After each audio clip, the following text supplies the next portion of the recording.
قال سننظر أصدقت أم كنت من الكاذبين আসাদাকতা, সুলাইমান বললেন, আমরা দেখব তুমি কি সত্য বলেছো নাকি তুমি মিথ্যুকদের অন্তর্ভুক্ত। اذهب بكتابي هذا فألقه إليهم ثم تول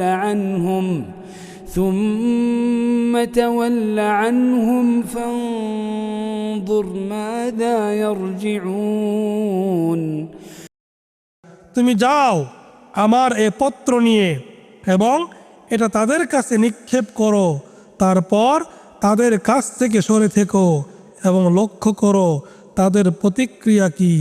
قالت يا أيها الملأ إني ألقي إلي كتاب كريم সেনারি বলল, হে পরিষদ বর্গ, আমাকে এক সম্মানিত পত্র দেওয়া হয়েছে। إنه من سليمان وإنه بسم الله الرحمن الرحيم নিশ্চয় এটা সুলাইমানের কাছ থেকে এবং নিশ্চয় এটা রহমান রহিম আল্লাহর নামে। ألا تعلوا علي وأتوني مسلمين যাতে তোমরা আমার বিরোধিতার অধ্যত্ব প্রকাশ না করো এবং আনুগত্য স্বীকার করে আমার কাছে উপস্থিত হও। قالت يا أيها الملأ أفتوني في أمري ما كنت قاطعة أمرا حتى تشهدون সেনারি বলল, হে পরিষদ বর্গ, আমার এ ব্যাপারে তোমাদের মতামত দাও। আমি কোনো ব্যাপারে চূড়ান্ত সিদ্ধান্ত গ্রহণ করি না তোমাদের উপস্থিতি ছাড়া। قالوا نحن أولو قوة وأولو بأس شديد والأمر إليك فانظري ماذا تأمرين তারা বলল, আমরা তো শক্তিশালী ও কঠোর যোদ্ধা, তবে সিদ্ধান্ত গ্রহণের ক্ষমতা আপনারই। কি আদেশ করবেন তা আপনি ভেবে দেখুন। قالت إن الملوك إذا دخلوا قرية أفسدوها وجعلوا أعزة أهلها أذلة وكذلك يفعلون সিনারি বলল, রাজা বাদশারা যখন কোনো জনপদে প্রবেশ করে তখন তো সেটাকে বিপর্যস্ত করে দেয় এবং সেখানকার মর্যাদাবান ব্যক্তিদেরকে অপদস্থ করে, আর এরূপ করাই তাদের রীতি। وإني مرسلة إليهم بهدية فناظرة بما يرجع المرسلون আর আমি তাদের নিকট উপঢৌকন পাঠাচ্ছি, দেখি দূতেরা কি নিয়ে ফিরে আসে। فلما جاء سليمان قال أتمدونني بمال فما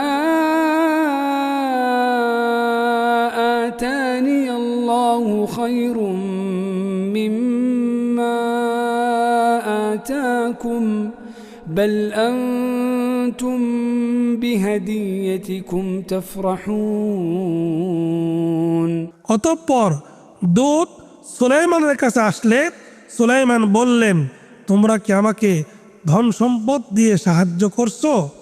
আল্লাহ আমাকে যা দিয়েছেন তা তোমাদেরকে যা দিয়েছেন তার চেয়ে উৎকৃষ্ট, বরং তোমরাই তোমাদের উপঢৌকন নিয়ে উৎফুল্ল বোধ করো।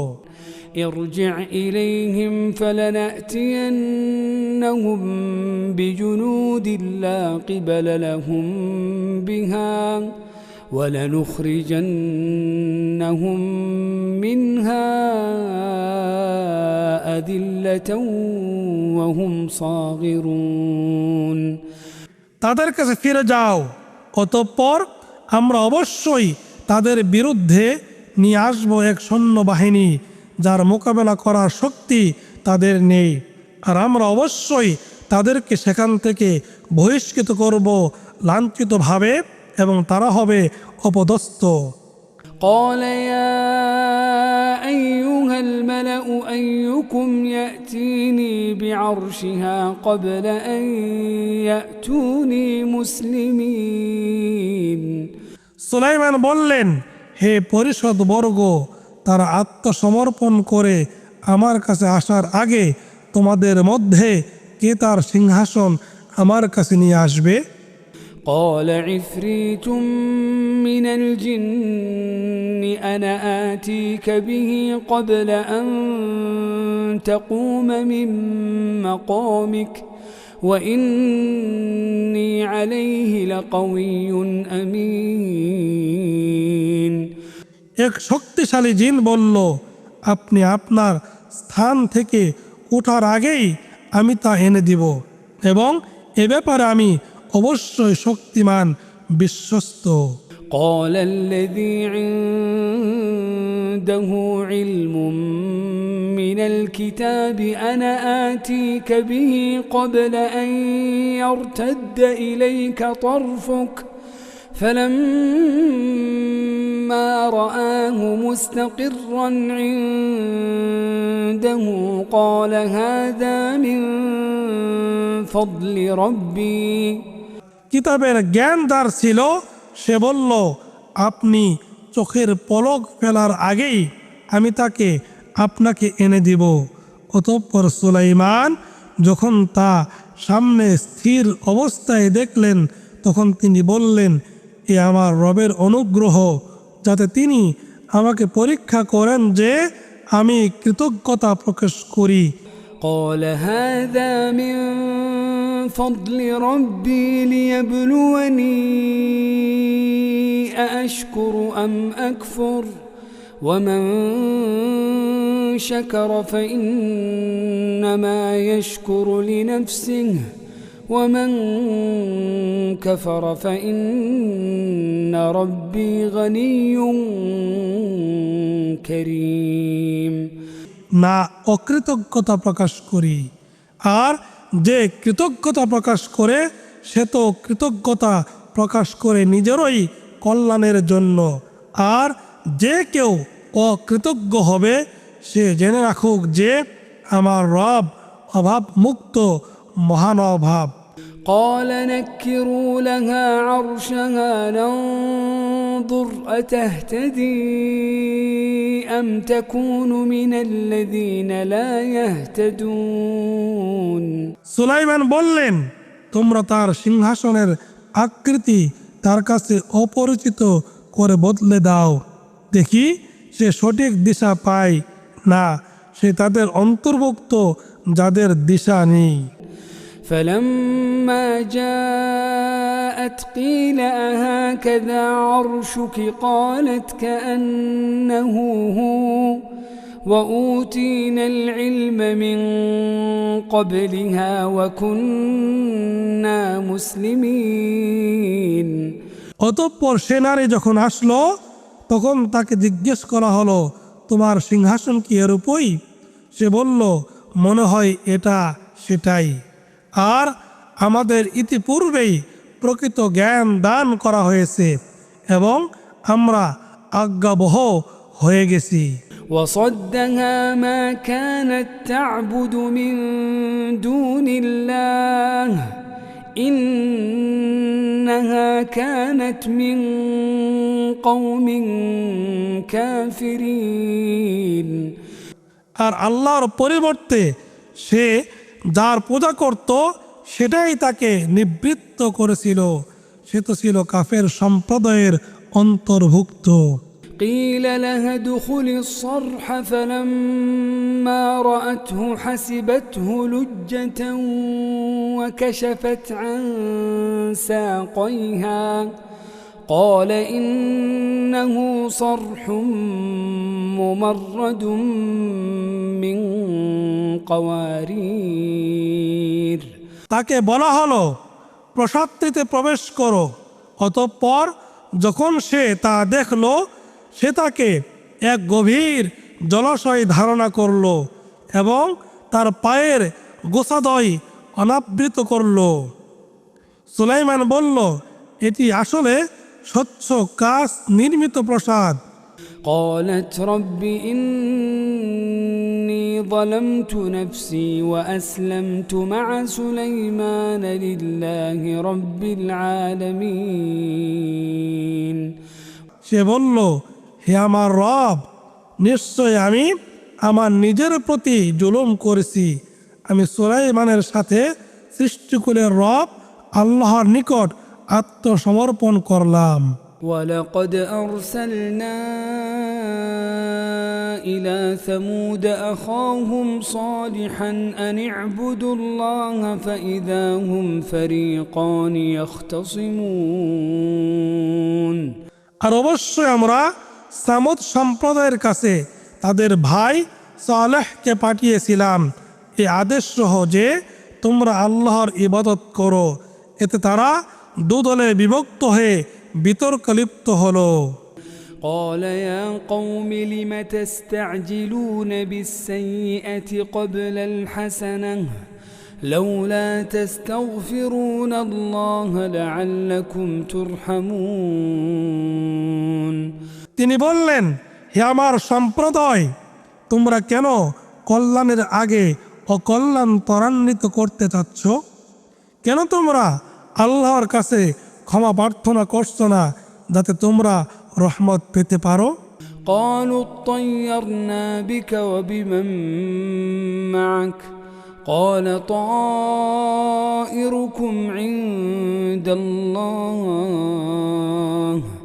بل أنتم قوم تفتنون তারা বলল, তোমাকে ও তোমার সঙ্গে যারা আছে তাদেরকে আমরা অমঙ্গলের কারণ মনে করি। সালেহ বললেন, তোমাদের কুলক্ষণ গ্রহণ করা আল্লাহর ইখতিয়ারে। বস্তুত তোমরা এমন এক সম্প্রদায় যাদেরকে পরীক্ষা করা হচ্ছে। وكان في المدينة 9 رهط يفسدون في الأرض ولا يصلحون আর সে শহরে ছিল এমন 9 ব্যক্তি যারা দেশে বিপর্যয় সৃষ্টি করত এবং সংশোধন করত না। قالوا تقاسموا بالله لنبيتنه وأهله ثم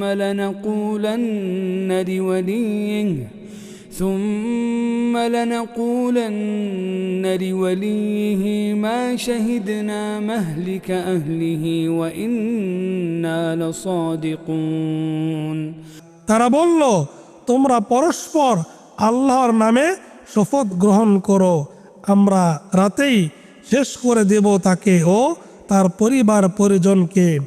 তারপর তার অভিভাবককে নিশ্চিত করে বলবো যে তার পরিবার পরিজন হত্যা আমরা প্রত্যক্ষ করিনি, আর আমরা অবশ্যই সত্যবাদী। ومكروا مكرا ومكرنا مكرا وهم لا يشعرون আর তারা এক চক্রান্ত করেছিল এবং আমরাও এক কৌশল অবলম্বন করলাম, অথচ তারা উপলব্ধিও করতে পারেনি। فانظر كيف كان عاقبة مكرهم أنا دمرناهم وقومهم أجمعين অতএব দেখুন তাদের চক্রান্তের পরিণাম কি হয়েছে। আমরা তো তাদেরকে ও তাদের সম্প্রদায়ের সকলকে ধ্বংস করেছি। فتلك بيوتهم خاوية بما ظلموا إن في ذلك لآية لقوم يعلمون সুতরাং এত তাদের ঘর বাড়ি জুলুমের কারণে যা জনশূন্য অবস্থায় পড়ে আছে, নিশ্চয় এতে নিদর্শন রয়েছে সে সম্প্রদায়ের জন্য যারা জানে। وأنجينا الذين آمنوا وكانوا يتقون আর আমরা উদ্ধার করেছিলাম তাদেরকে যারা ঈমান এনেছিল আর যারা তাকওয়া অবলম্বন করত। ولوطا إذ قال لقومه أتأتون الفاحشة وأنتم تبصرون আর স্মরণ করুন লূতের কথা, তিনি তার সম্প্রদায়কে বলেছিলেন, তোমরা জেনে দেখো কেন অশ্লীল কাজ করছো। أئنكم لتأتون الرجال شهوة من دون النساء